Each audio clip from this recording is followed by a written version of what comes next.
Welcome to our channel. Today we how to verify web3 addresses with unstoppable domains step by step clearly.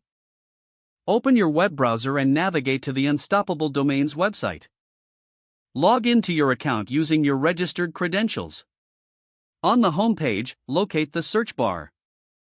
Enter the web3 address or domain you want to verify. Click on the search icon or press enter. Wait for the search results to load. Look for the specific domain associated with the web3 address. Click on the domain to view its details. Check the information displayed to confirm ownership.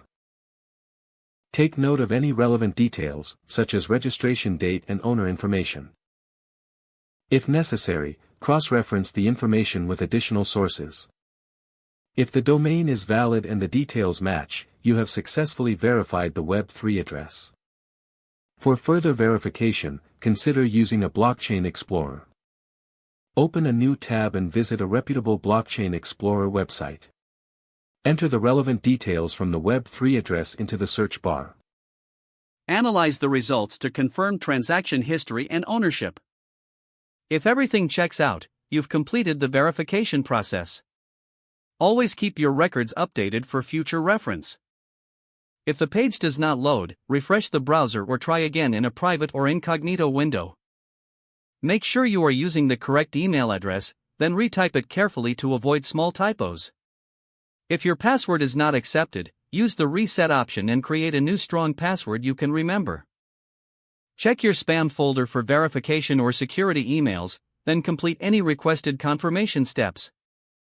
Enable two-factor authentication if available to improve account security and reduce unauthorized access risk.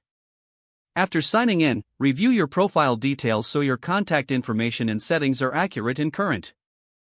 If you see an error message, note it down and try again after restarting your device and internet connection. Log out when you finish, especially on shared devices, to keep your account and payment information secure. If the page does not load, refresh the browser or try again in a private or incognito window. Make sure you are using the correct email address, then retype it carefully to avoid small typos. Don't forget to like this video and subscribe to our channel for more step-by-step tech guides.